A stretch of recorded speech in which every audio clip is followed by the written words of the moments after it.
Hi, everyone. Welcome back to Beyond the Headlines. My name is Chris, your host, and we're getting the stories behind the articles that you can find on firefighternation.com. Today, I'm joined by Keith Schumacher, who wrote the article, The Bell You Can't Afford to Miss. Keith, how are you, my man? Thanks, Chris. It's good to be here. I appreciate the opportunity. Yeah, I read your article. It jumped out right away. We've had a string of guests on here that I'm very proud of, and this is something that Firefighter Nation does very well, is they focus on the mental, the social, the emotional part of this job, and they leave the tactics kind of to another arm of their organization. And I think that's a wildly underrepresented and highly valuable part of it. Difficult to balance because you don't want to say like this is all about your time off and this is all about stuff you do outside of work, and you still need that other half. But a lot of stuff you talk about and a lot of stuff you've been through that led you to writing this article is all about finding over the course of your career inflection points, turning points, watershed moments, and then transitions into different phases of involvement in each side, either on the job, digging in 100%, maybe easing off a little bit, finding value elsewhere.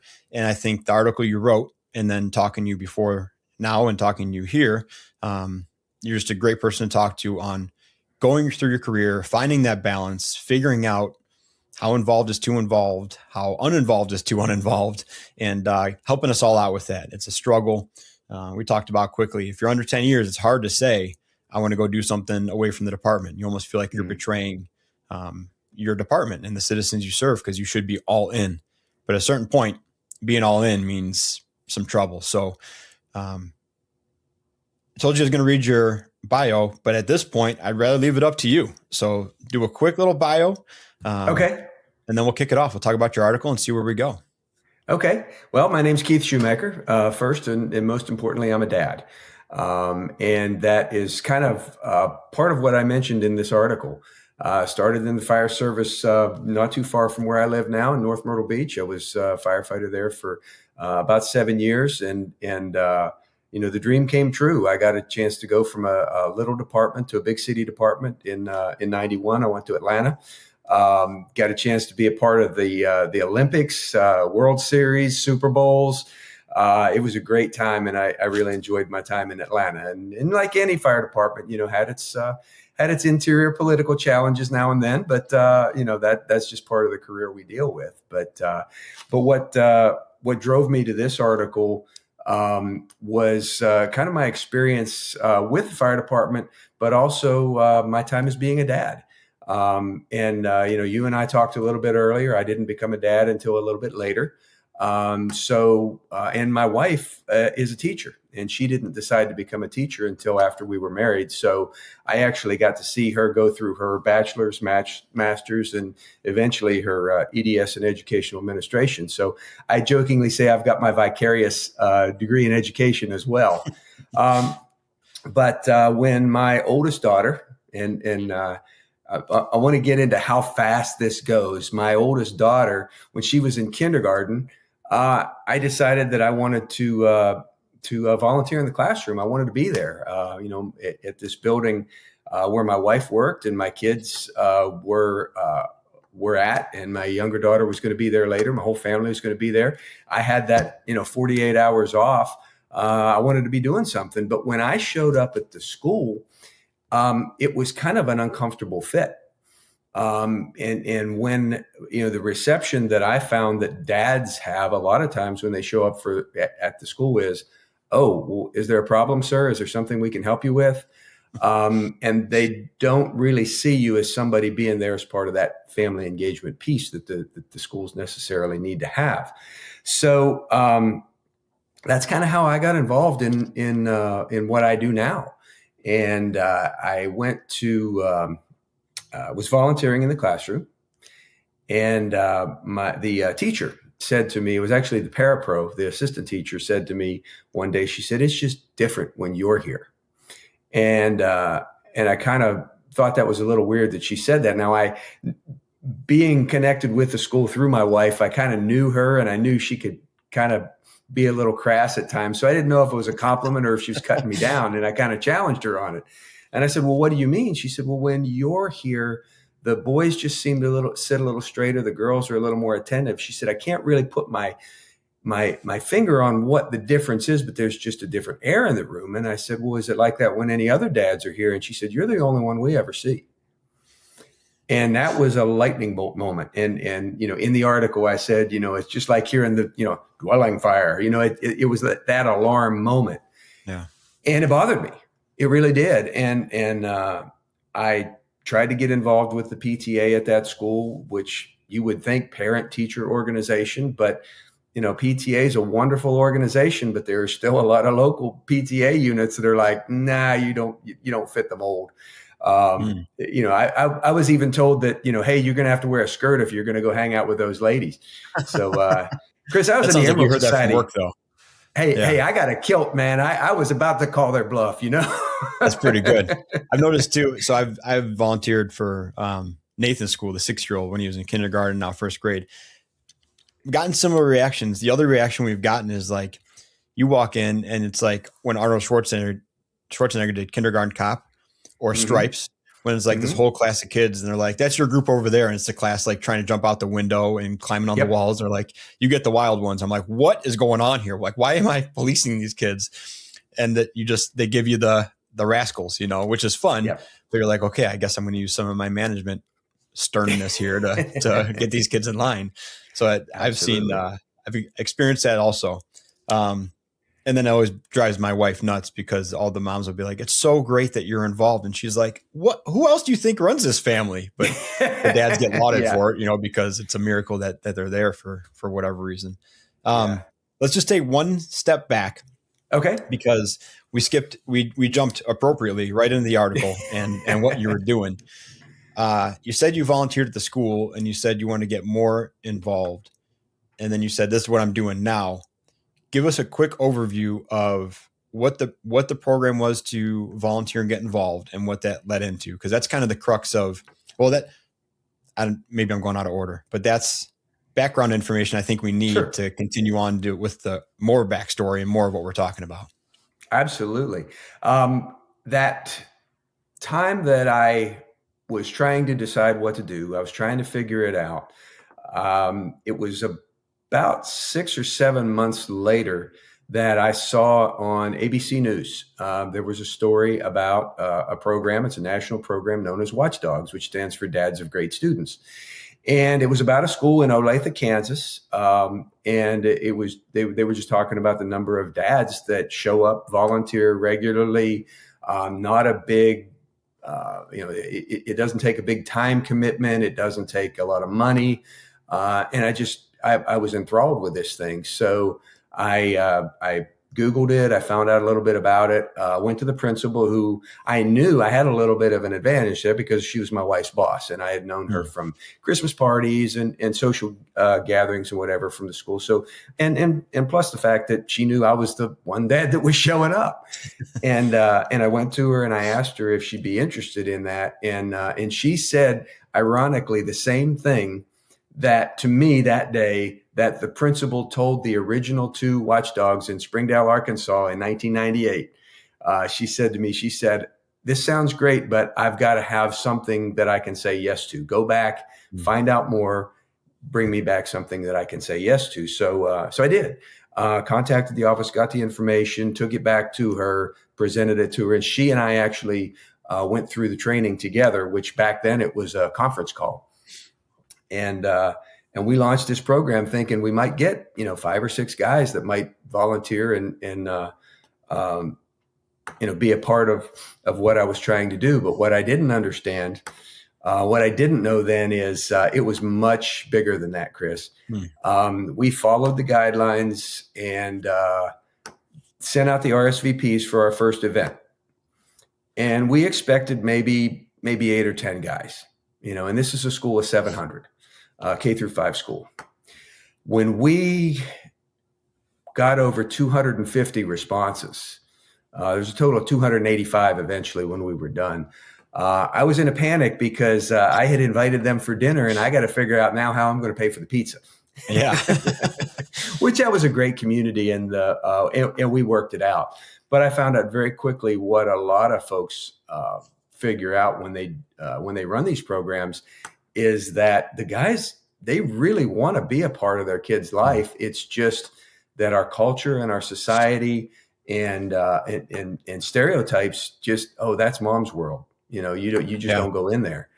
And like you said, if you go in, you're going to get you're going to get the crazy ones, but it's not, it's not the case at all. And we started that program, and at the top of our game, we had 310 guys rotating throughout the school year volunteering. And, and with that program, it's only one day a year is all that they ask.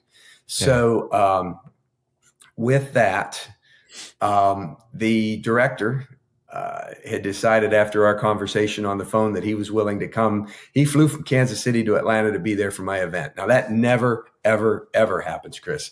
I don't know why. To this day, I still think it's divine intervention that he, for some reason, decided to come to this one school. But that night, he said, "This thing's growing so fast." And this was this would have been in 2008. He said, "This thing's growing so fast that I'm going to need some help. And you look like, I think you're going to be the guy that's going to help me out." So I went quickly from the school guy to the county guy to the state guy. And then I served on national staff for 10 years. But I don't want to scare guys away thinking that, if you volunteer, you're going to be hooked up to the upper level.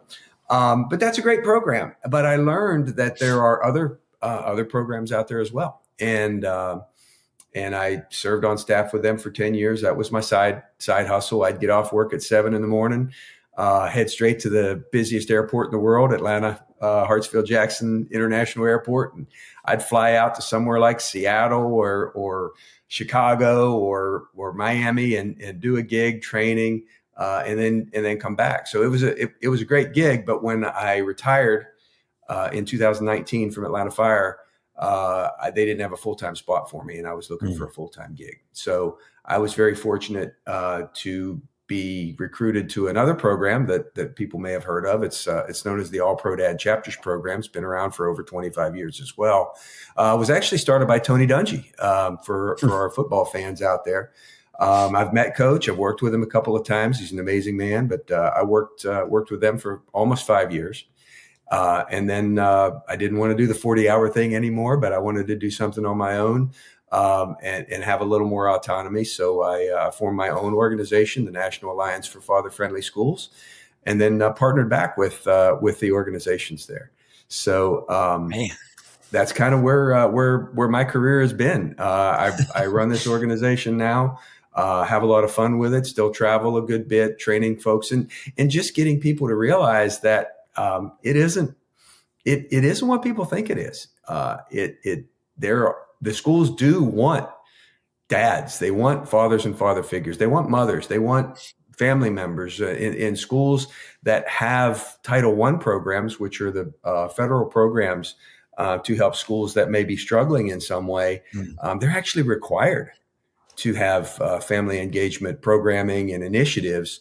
But generally, when they do these things, they go back to the same old, and they invite the moms, and the moms are the only ones that tend to show up. And we found that when you intentionally and by name invite dads, don't insulate it by saying, neutralize it by saying family or parent or dudes or buddies or dear ones or whatever. Whenever you do that, the guys are like, "Well, you're not inviting me, so I'm going to take a pass." Yeah, and that's what we've seen. I get on a ramble as well.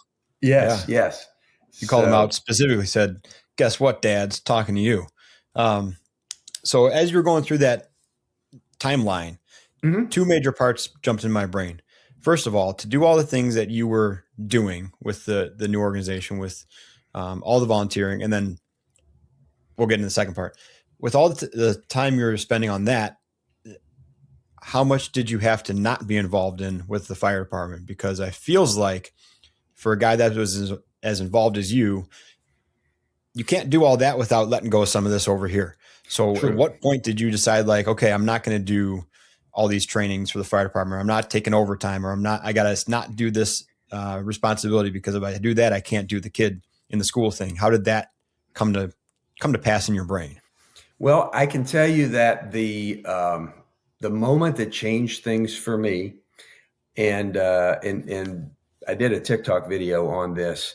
I was the guy that was, working full time. I'd get off at 7 a.m, go to my part-time job. I'd be riding an ambulance or another fire department, or, I was full throttle. And if I wasn't doing that, I was at the training center. I was at the, down at the Georgia Public Safety Training Center. I was, I was 100% all about the job. All I thought, everything that was on my mind. And I had actually, by that time, I was even president of the Firefighters Emerald Society.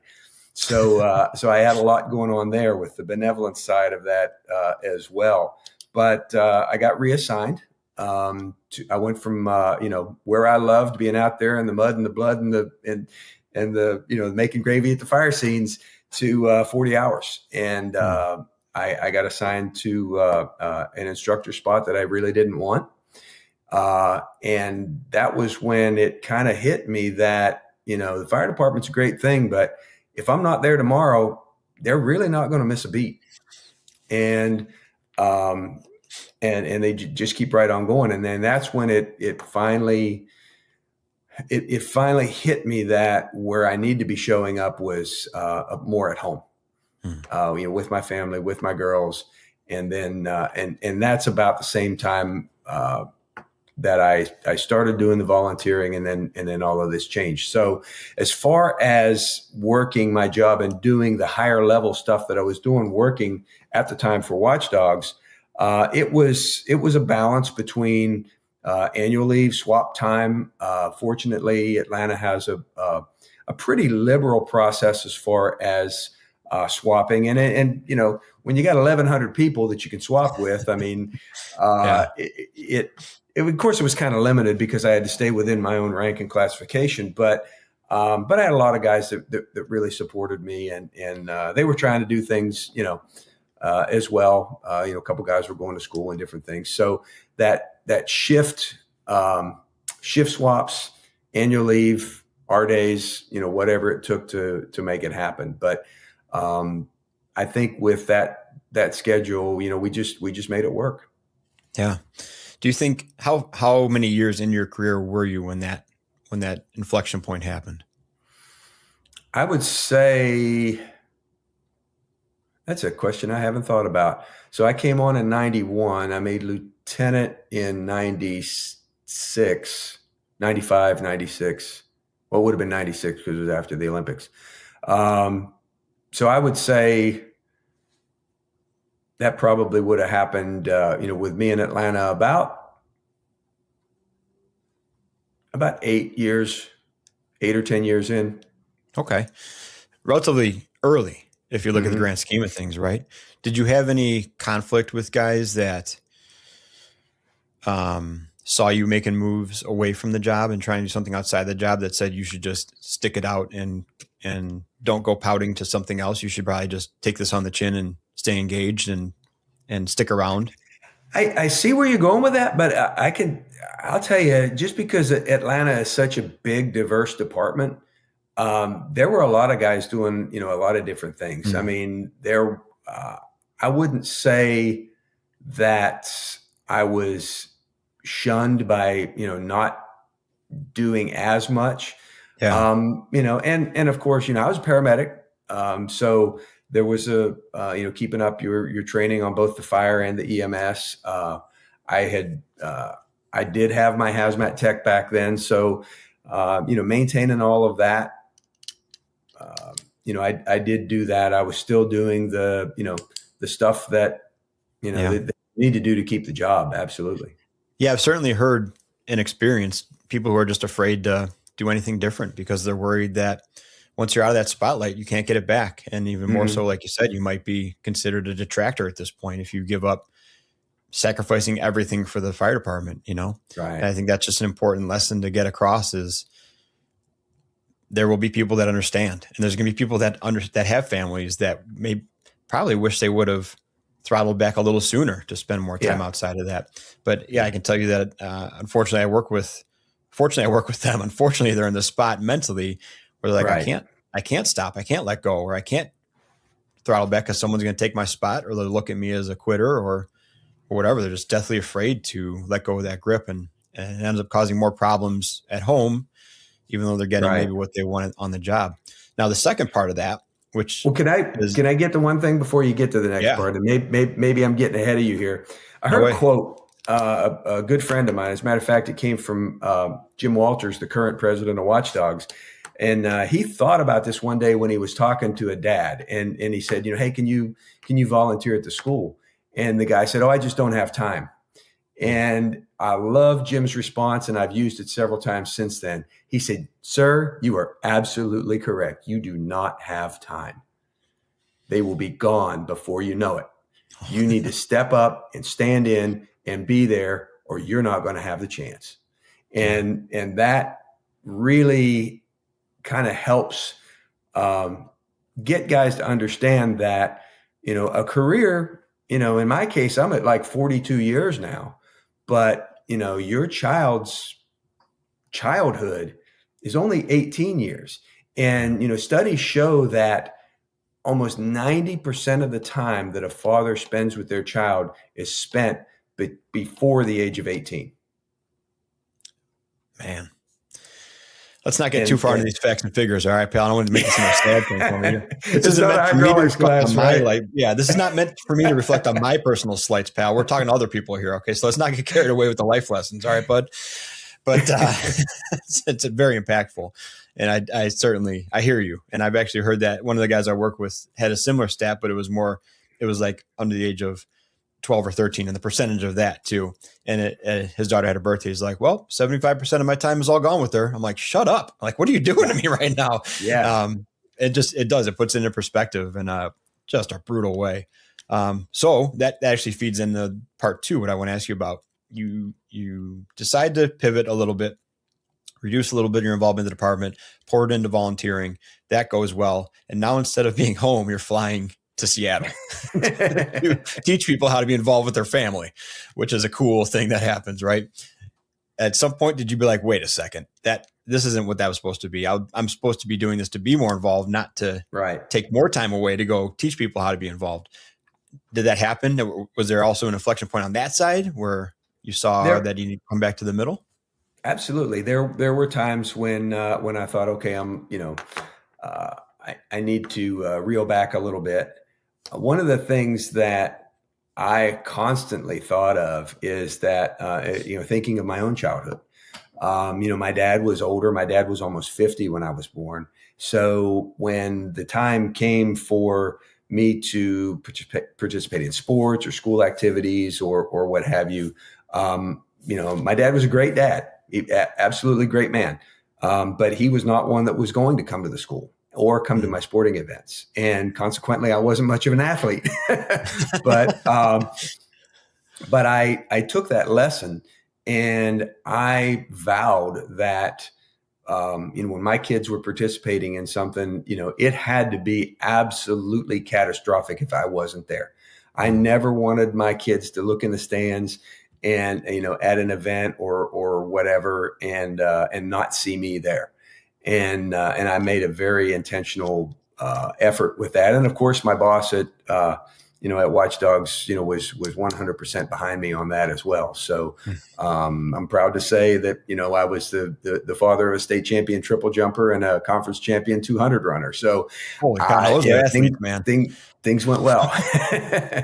They did not get their athletic prowess from you, because that is some athletic. No, they got all of that from mom. My goodness. When you started doing volunteering and you'd been, I don't want to say disenfranchised or frustrated with the department, but you still had to go to work. You still had to do your thing. Maybe it wasn't as fulfilling or exactly what you had planned out, right? You're not doing exactly the thing you want.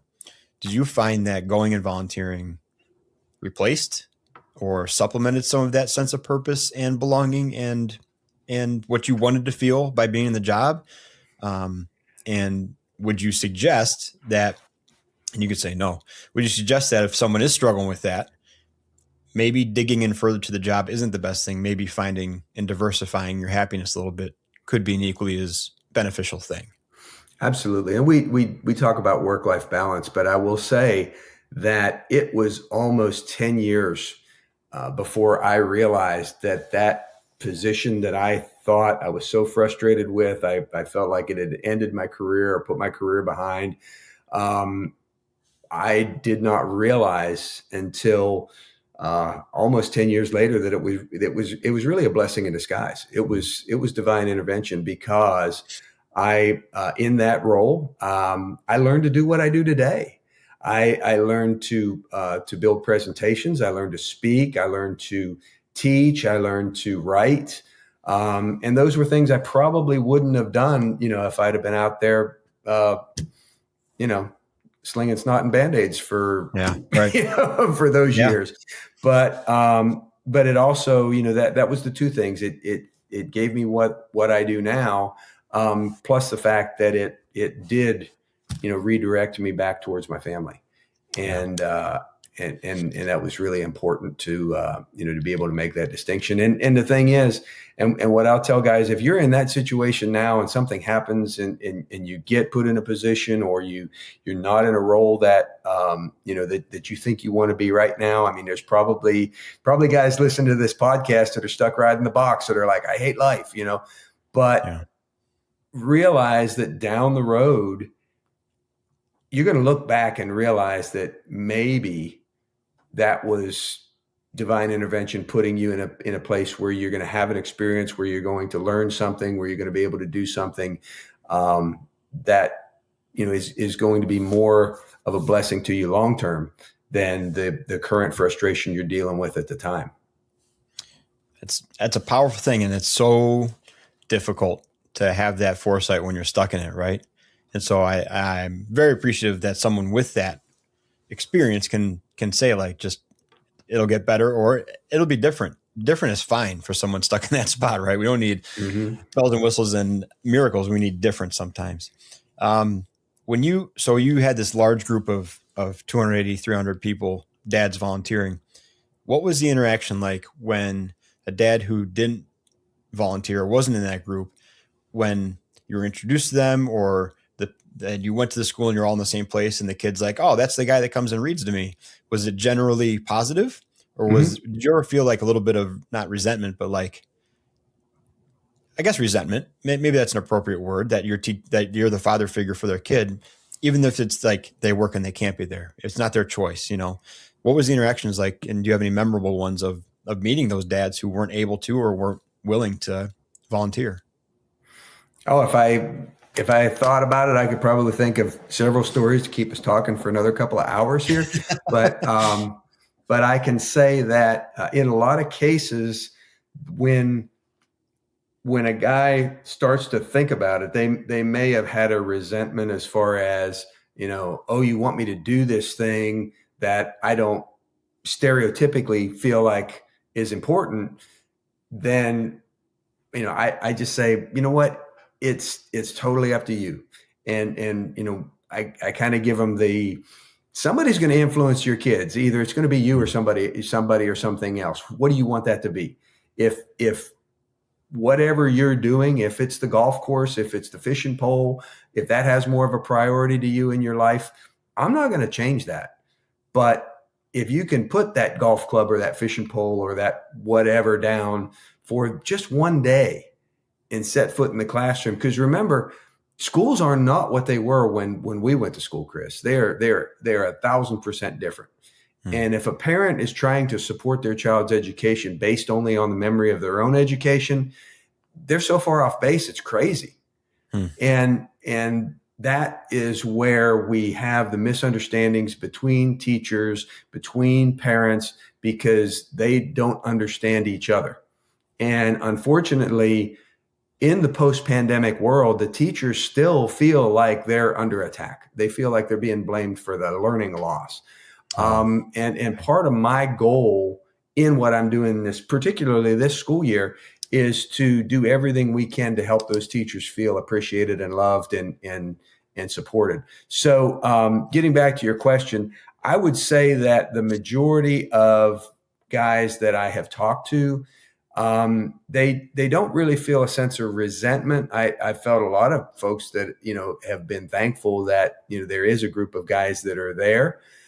I will tell you, I've had stories like, a guy came in to volunteer because he suddenly was available because he had gotten fired that day.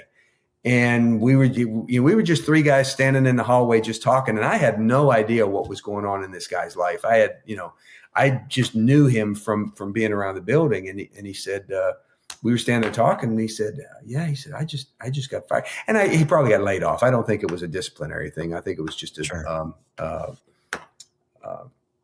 riff or something like that. And the guy that he was talking to, he's like, oh, wow, I hate to hear that. What do you do? And the guy was like, oh, I'm in IT. And the other guy's face lit up, and he said, well, what do you do in IT? And he started asking. He basically hired the guy right there in the hallway of the school, because that was a part of the community that brought the guys together. And, just remember, and I say this all the time, Chris, there's two houses in every community. There's a schoolhouse and a firehouse.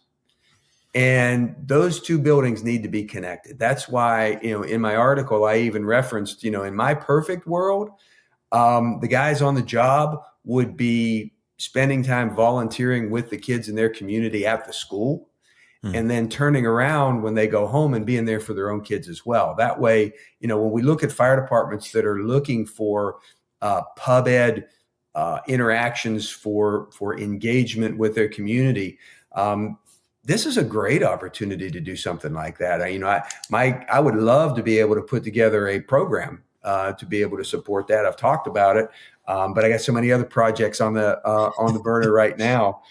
But yeah, just one of the things that we see, as firefighters, we're heroes to those kids, even to the kids that don't have dads.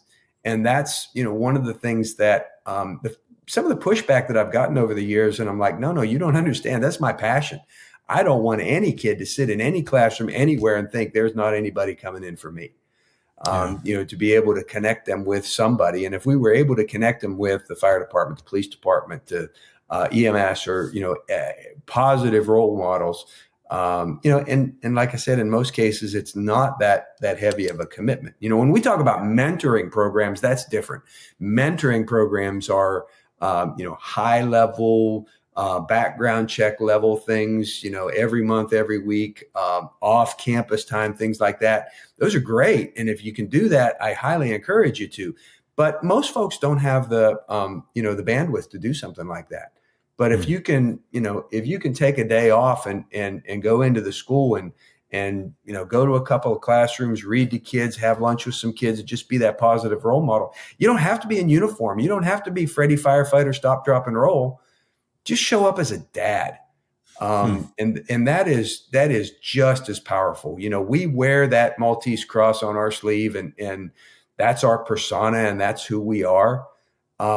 But just, and if not more importantly, those of us that have kids, we're dads, we're role models in the community. We don't have to be, going into the school with an air pack on our back and doing the stop, drop, and roll thing all the time. I'm really happy you brought up that distinction, because I think you just lowered the barrier of entry for a lot of guys who don't have a good, and I don't, but don't have a good scope of mentorship versus just volunteering versus just involvement. And I can tell you that drawing that line between mentorship and its responsibilities and just volunteering, I never really thought about. But even as you just said it, I was like, oh, it's totally doable. Like, that's totally a half hour long you can spend, instead of thinking like you're adopting a kid, basically, right? So that's a pretty valuable lesson. I'm glad you framed it like that. What about guys who don't have kids? Because they're guys and they're adults for the most part. The people we hire are technically adults. Now, I will say that one of the best guys we have in our department, just the nicest guy, total sweetheart. I hope he listens to this. He went and did a pub ed at my son's school the other day. And he obviously got to talking, because my son came home and was looking for triangle shaped objects, because firefighter Mike said, you can put this in a door and break a door down. So Nathan was going to try to show us how firefighter Mike said you use a wedge to break a door down. And so I was like, thanks, Firefighter Mike, appreciate that. But if there's people listening who don't have kids, but still want to contribute or say like, you know what, I love my nieces and nephews and they go to school in my neighborhood, or I want to be involved. Is it still viable for people who don't have kids to Absolutely. go do this? Absolutely. First of all, for the kids that don't have a quote dad, we want to encourage them to invite, somebody to these events, invite somebody to volunteer. So it could be a, stepfather, foster father, uncle, big brother, coach. It really could be just about anybody. And one of the things when we were talking earlier, I want to make sure that I cover, we're talking about guys in this article. We're talking about guys in this conversation, but obviously we're in the fire service, and there's a lot of moms, there's a lot of aunts, there's a lot of even grandmas that are in the fire service. But what I have seen is that even the moms that are in the fire service, they're still moms, and they have I won't say an easier time. That's not the right word to use, but it's more acceptable. It's more, I see them being more engaged than I do the dads and the guys in the fire service. So I'm not writing this article to be exclusive of anybody, and the work that I do. But that is one thing that it is tougher for guys to get engaged. So one, if you and even as a pub ed initiative of the department, I've seen some departments that will do a reading program once in a while or whatever. If you bring in if you engage with a program that is one of these 1 day a year programs, that makes it a little bit easier, a little bit doable. But I've seen fire departments send a crew out on duty, and they go in and they'll read, they'll go to lunch. Whenever I'm talking to schools about programs, a lot of the programs, the way we bribe the guys in the door was with food, right? Firemen love food. So if a school is having a pizza night or a donuts with dad or what have you, why not invite the local fire company just to come in and the kids love to see them. They love to see the rig.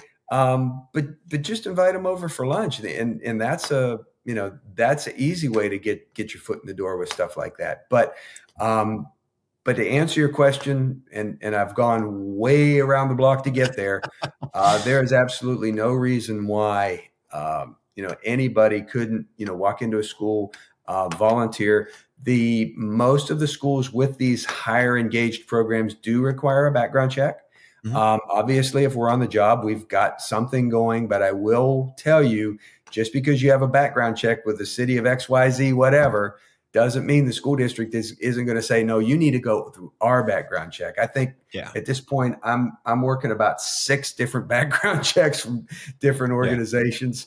They probably know if I stole a pencil off the teacher's desk when I was in 2nd grade. I mean, it's just, but that is a little bit of a requirement.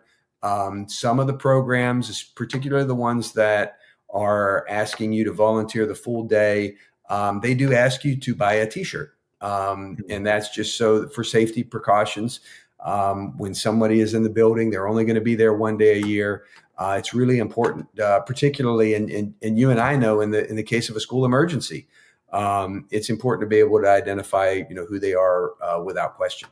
Yeah. So, but yeah, that's definitely not a hindrance at all.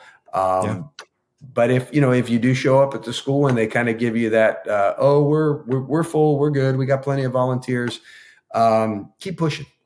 Yeah, because there's no reason to ever push away a volunteer. Yeah, it's good, and that's the background check isn't as daunting of a thing as you expect either. I had to do it to go on field trips for both my kids' schools, and you're basically in the way of someone's day. It's not like a big production. You're not getting screened. They're like, put your fingers there and then get out of my office because I got stuff to do. So it's not an interrogation. It's not a credit score history. They're making sure you are who you are. Well, Keith, this has been awesome. I mean, this is exactly what I was hoping to get out of it, and more. I'd like you to give kind of a wrap up. I mean, we've covered all the bases I can think of, including some that I sprung on you without telling you about. So I appreciate that. How do you want to leave this? Because you're still involved, you're still active. Kids are still being had, schools are still happening. There's a new generation now that like we talked about before, has some attributes that we just have not come in contact with before, but are greatly useful. What message do you want to send everybody about your organization and your ideas? Well, can I tell you? Can I talk about what I got in the mail today? Because I'm really excited. Yeah, absolutely. So yeah, it's the proof copy, but my book, After the Donut. Yeah. And to explain the title, if you think about it, how do schools get dads in the building? It's Donuts with Dad is the traditional cultural thing. But what schools normally do is they don't know what to do after the donut.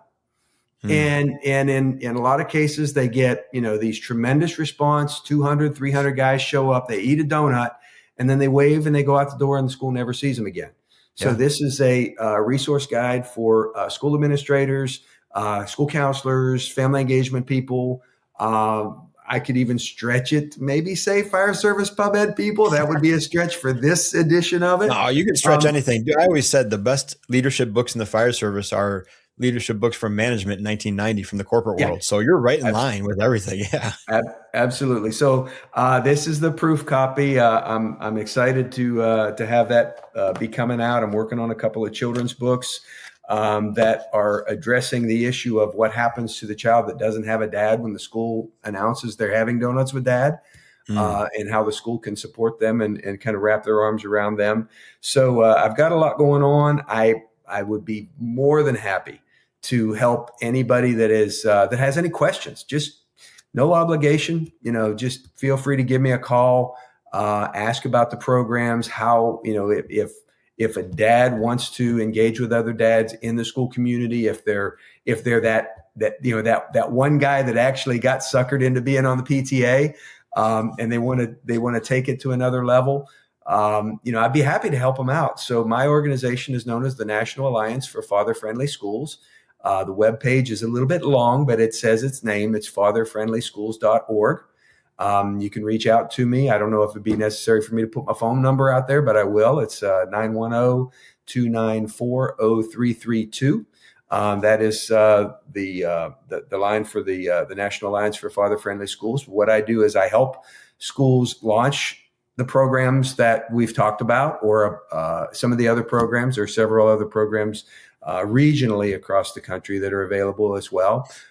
So if somebody just wants to ask about what's out there, I'd be more than happy to walk them through that, to be able to answer those questions, help them reach out to the school principal, because without the principal's blessing and acknowledgement, this stuff isn't going to happen, and it's going to be the same old, same old. So, I would love to direct people to my webpage. Keep an eye out for the book.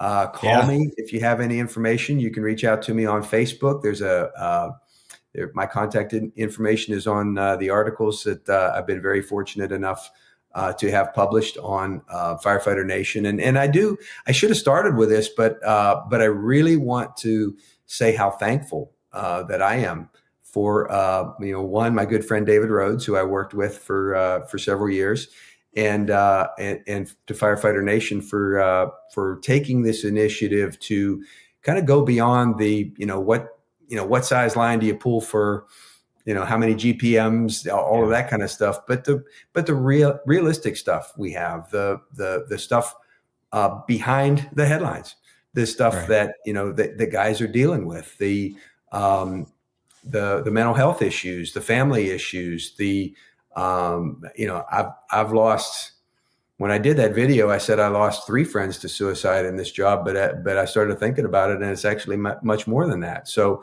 we've got a lot that we do need to unpack, and I hope to be a little bit of help in doing that. And just remember, if you're a dad, family comes first. You love your crew, but at the end of the line, when you're laying there on your deathbed, it's not going to be your engineer and your captain that are going to be standing there at the end of the bed. I'll tell you that right now. Yeah. But yeah, I appreciate it, Chris. I appreciate you reaching out, and I appreciate this opportunity. So thank you so much. It's been awesome, man. Thank you. And I think I got an idea for your next project. Just when you were saying stuff, I just thought of it. And you might know me, I'm going to say it, and you're going to be like, I got 3 of those. A communication guide that you can give to wives to talk to their husbands about getting involved. Because I got to tell you, as I'm sitting here thinking about where this is going to go, it might be better if we distribute this one to the fire wives, and then they'll be the best ones to get the dads involved. We're going to hear a lot of dads. It down. Yeah, we'll get a lot of dads listen to this and be like, I got overtime Tuesday. I can't be going reading any books. I'm just joking. We got great dads in the fire service. I'm just messing with you guys. Awesome, man. Thank you so much again. If you want to check out Keith's article, it's called The Bell You Can't Afford to Miss on firefighternation.com. He listed all his contact info, and we'll absolutely put it in the show notes. You also see his article on there as long with another one. And anywhere you see this podcast or listening to it, just click back through the links and you'll find a lot more stuff from him and other contributors that have been on the show. Keith, thanks so much. Appreciate it. I know we're going to talk to you soon. I am going to stretch your book to be a fire administration thing so I can get an autographed copy and push it up to my chief, so I look like a big bad guy out there and like an authority on something. And I can't wait to talk to you again, man. Thank you.